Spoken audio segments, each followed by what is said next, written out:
अल्हम्दुलिल्लाह वहदा वस्सलातु वस्सलामु अला रसूलिल्लाह।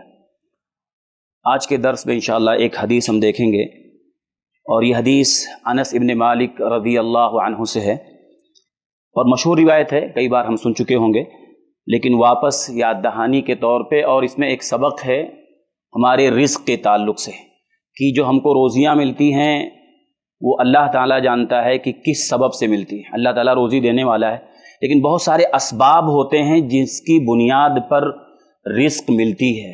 तो इसमें एक सबब बताया गया है। हदीस क्या है, पहले हम उसको देखते हैं और उसका तर्जुमा देखते हैं, फिर उसके अंदर जो सबक है और जो हमारे लिए पैगाम वो हम देखते हैं। अनस इब्न मालिक रज़ी अल्लाह ताला अन्हु फरमाते हैं, काना अख़वानी अला अहदिन नबी सल्लल्लाहु अलैहि वसल्लम, अल्लाह के नबी सल्लल्लाहु अलैहि वसल्लम के दौर में, आपके ज़माने में, आपके वक्त में दो भाई थे, सगे भाई थे दोनों। फ़कान अहदुहुमा यातिन नबी सल्लल्लाहु अलैहि वसल्लम, उनमें से एक भाई जो है अल्लाह के नबी सल्लल्लाहु अलैहि वसल्लम की मजलिस में आता था। दो भाई थे, एक भाई रोज़ाना अल्लाह के नबी के मजलिस में, आपके दर्स में आपके पास आता था इल्म हासिल करने के लिए कि आप जो कहेंगे हम सुन लेंगे, जो आप बताएंगे हम उसको सीख लेंगे। वल आखर यहतरिफ, और दूसरा जो भाई था वो बाहर जाता था कारोबार के लिए, माश के लिए, रिस्क के लिए, जो भी कारोबार करना है उसके लिए बाहर जाता था, कोशिश करने के लिए, कमाई करने के लिए।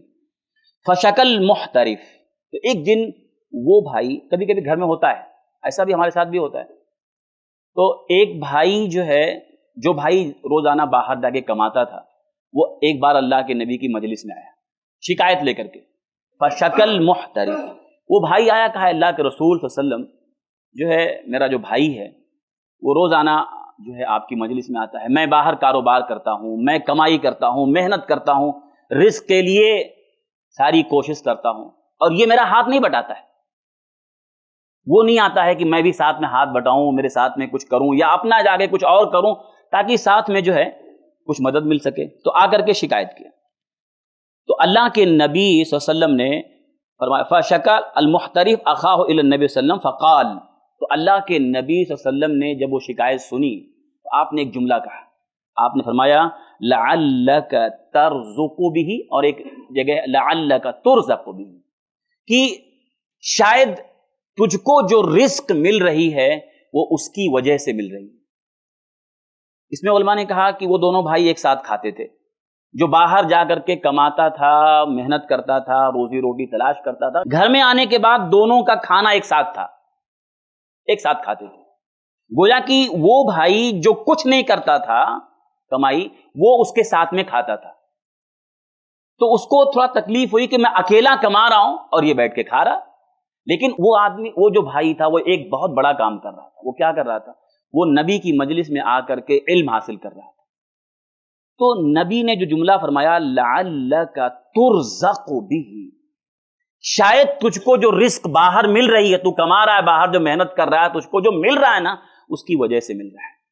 इसमें कई सबक है। इसमें उलमा ने कहा कि एक तो ये कि अगर कोई शख्स शरीयत का इल्म हासिल करने के लिए अपने आप को वक्फ कर देता है, दीन का खालिस शरीयत, जो अल्लाह का दीन, उसको हासिल करने के लिए अगर कोई शख्स अपने आप को वक्फ कर दे, या उसके लिए मेहनत कर रहा है, उसके लिए भाग दौड़ कर रहा है, उसकी किफालत करना, उसके रिस्क और उसके माश का इंतजाम करना, ये हमारे रिस्क में बरकत का सबब है।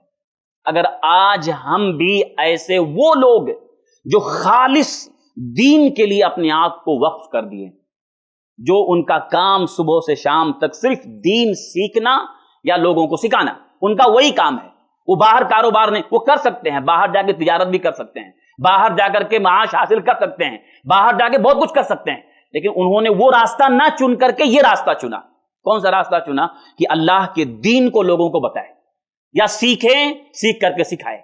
अगर उसने वो रास्ता छोड़ करके ये रास्ता अपनाया है, तो वो लोग जो माश और तिजारत और कारोबार में हैं, उनकी जिम्मेदारी है, अगर वो ऐसे लोगों की किफालत करते हैं तो अल्लाह उनके रिस्क को और बढ़ा देता है और बरकत देता है। तो एक सबक हमारे लिए भी है कि हम ऐसे लोगों की किफालत करें। दूसरी बात यह है कि अगर हम किफालत करते हैं तो एहसान नहीं जतलाना चाहिए।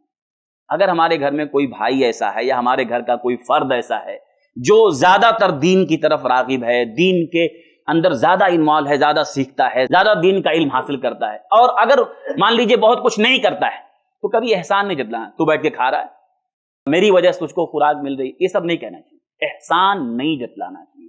ہاں، یہ بہت بڑا سبق ہے، اور ہمیں اپنے رزق کو بڑھانے کا ایک ذریعہ ہے کہ ہم بھی ایسا کریں. ہم کو بھی ہم زندگی میں چپ چاپ کسی نہ کسی کی کفالت کرنا چاہیے. بہت سارے بچے ایسے پڑھتے ہیں جو صرف اور صرف دین کا علم حاصل کر رہے ہیں.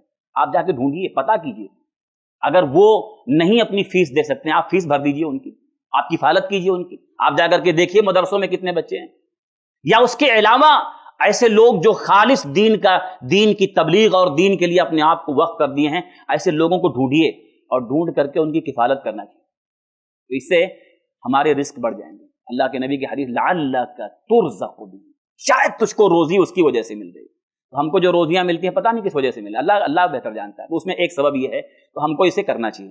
اللہ تعالی ہم سب لوگوں کو جو ہے، یہ جو روایت ہے ترمذی کی روایت ہے، بہت صحیح روایت ہے. اللہ تعالی ہم سب لوگوں کو جو ہے اس پر عمل کرنے کی توفیق عطا فرمائے، اور اپنی کیپیسٹی کے حساب سے جو ہم سے ہو سکے ہمیں ان لوگوں کی مدد کرنا چاہیے، ان کی کفالت کرنا چاہیے جو دین کا علم اور دین کے لیے اپنے آپ کو وقف کر دیا ہے. اللہ تعالی ہم اس کی توفیق عطا فرمائے. آمین. تقبل یا رب العالمین. سبحانک اللہم وبحمدک، اشہد ان لا الہ الا انت، استغفرک واتوب الیک. ایسے ہی فائدہ مند اسلامک ویڈیوز دیکھنے اور منہج سلف پر کتاب و سنت کی تعلیمات کو عام کرنے میں ہمارا تعاون کریں، تاکہ آپ کے لیے ذریعہ نجات، جنت کے حصول کا سبب، ساتھ ہی مال میں برکت و اضافے کا ذریعہ بھی بنے.